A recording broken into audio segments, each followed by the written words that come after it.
সবাইকে নমস্কার জানিয়ে শুরু করছি আজকের রেসিপি লোটে মাছের কালিয়া। এর আগে আমি একটা লোটে মাছের ভিডিও দিয়েছিলাম, তো সেখানে আপনারা অনেক অনেক ভালোবাসা দিয়েছেন আর অনেকেই রিকোয়েস্ট করেছিলেন ভিডিও আর একটা দেওয়ার জন্য। তো আবার নিয়ে চলে এসেছি লোটে মাছের রেসিপি। আমি জানি, আশা করছি আপনাদের অনেক ভালো লাগবে এই রেসিপিটাও।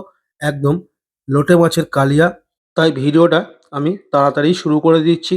আজকে দেখতেই পাচ্ছেন, সবার প্রথমে আমি একটা ফ্রাই কড়াই বসিয়ে দিয়েছি। কড়াই বসানোর পর এখানে সর্ষের তেল দিয়ে দিলাম। সর্ষের তেলটা দেওয়ার পর সর্ষের তেলটা একটু ভালো করে নেড়েচেড়ে নিচ্ছি, যাতে কড়াইয়ে কোনো রকম লেগে না যায়, তো সেই জন্য। এবার আমি এখানে ফোড়ন দেব, ২ টো দারচিনি, ৩ টে এলাচ আর ২ টো লবঙ্গ। এবার এটাকে একটু ভালো করে নাড়াচাড়া করে নেব। গরম মসলা গোটা, এটা না দিলেও কোনো অসুবিধা নেই। আপনারা চাইলে দিতেও পারেন, নাও দিতে পারেন। ডাইরেক্ট পেঁয়াজ দিয়ে দিতে পারেন। যেমন আমি এখানে পেঁয়াজ দিলাম, কুচিয়ে রেখেছিলাম আগে থেকেই পেঁয়াজটা। এখানে ৩ টে মাঝারি সাইজের পেঁয়াজ আছে। ৩ টে মাঝারি সাইজের পেঁয়াজকে ভালো করে আগে কেটে নিয়েছি, কুচিয়ে নিয়েছি, দেখতেই পাচ্ছেন। এবার এটাকে ভালো করে লাল লাল করে ভাজতে হবে। এই যে দেখুন, এরকমভাবে ভেজে নেব। তার আগে আমি ২ টো কাঁচা লঙ্কা ভালো করে কুচিয়ে রেখেছিলাম, সেইটা দিয়ে দিলাম। এরকমভাবে চিড়ে নেবেন, দেখতে ভালো লাগে, তো সেই জন্য। এবার এটাকে আরেকটু ভালো করে লাল লাল করে ভেজে নিয়েছি আরও। এবার এখানে দিয়ে দেব ২ চামচ মতন আদা রসুনের পেস্ট। দেখতে পাচ্ছেন, আদা রসুনের পেস্ট দিয়ে দিয়েছি। এবার এটাকে আবার একটু ভালো করে নাড়াচাড়া করতে হবে। আর অবশ্যই এই সময় গ্যাসের ফ্লেমটা লো হিট রাখবেন। যদি আপনি হাই হিট রাখেন, পেঁয়াজটা পুড়ে যাওয়ার চান্স আছে। এটা পেঁয়াজটা পুড়বে না, অথচ একটু হালকা ব্রাউন কালার আসবে। এই যে দেখুন, এরকম টাইপের একটা গ্রেভির মতন তৈরি হবে। এবার এর মধ্যে আমি দিয়ে দিচ্ছি টমেটোটা। এখানে আমি ২ টো ছোট সাইজের টমেটো কেটে নিয়েছিলাম, আর সেই টমেটো দুটো এখানে দিয়ে দিলাম। দেওয়ার পরে আবার একটু ভালো করে নাড়াচাড়া করব। তো দেখতেই পাচ্ছেন, এইভাবে সুন্দর করে নাড়াচাড়া করতে হবে। এই রেসিপিটা আপনার অনেক পছন্দের একটা রেসিপি হবে। লোটে মাছের একঘেয়ে রেসিপি থেকে এটা খুব অনেক ভালো। এবার একটা বাটির মধ্যে ১ চামচ হলুদ, ১ চামচ লঙ্কার গুঁড়ো, ১ চামচ কাশ্মীরি লঙ্কার গুঁড়ো, ১ চামচ জিরে গুঁড়ো আর ১ চামচ ধনে গুঁড়ো। এই ৫ টা মশলাকে আমি একসাথে দিয়ে একটু জল দিয়ে ভালো করে গুলিয়ে নেব। যতক্ষণ পেঁয়াজটা ভাজা হচ্ছে আদা রসুনের সাথে, ততক্ষণ আমি এটাকে ভালো করে গুলিয়ে নেব।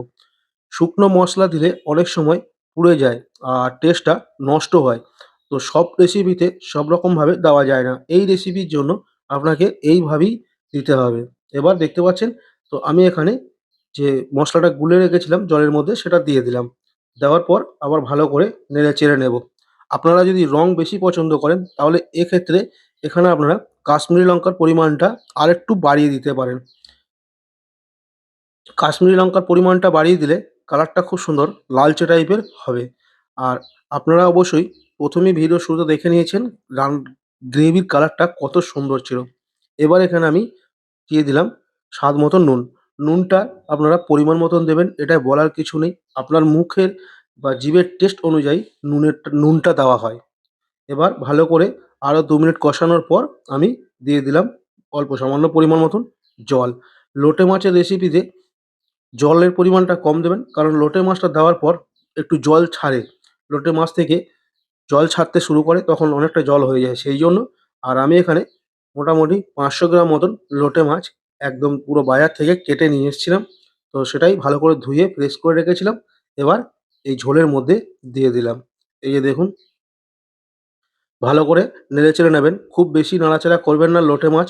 লোটে মাছ খুব বেশি নাড়াচাড়া করলে ভেঙে যায়, কিন্তু এটা ভাঙবে না। অবশ্যই গোটা গোটাই থাকবে দেখুন, একদম। আমি ঢাকনা দিইনি, ঢাকনা দিলে তাড়াতাড়ি গলে যায় মাছটা। তো ঢাকনা অবশ্যই ব্যবহার করবেন না এই মাছের জন্য। একদম পুরো যত হালকা পারেন, যাতে নিচে না লেগে যায়, সেটা একটু খেয়াল রেখে ভালো করে একটু হালকা করে নাড়াচাড়া করবেন।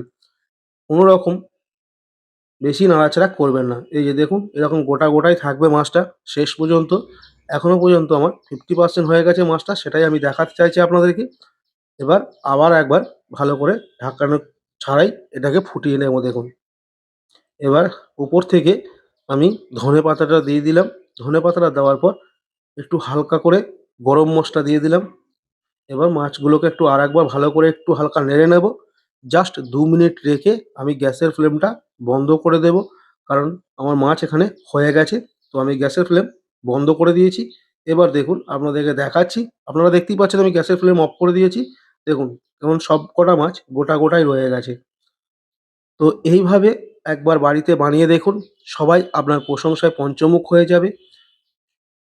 যদি ভিডিওটা ভালো লেগে থাকে তাহলে অবশ্যই একটা লাইক করবেন। চ্যানেলে নতুন হলে চ্যানেলটা সাবস্ক্রাইব করে পাশের বেল আইকনটা অল করে দেবেন, যাতে এরকম টেস্টি খাবার আপনার কাছে সবার প্রথম আসে।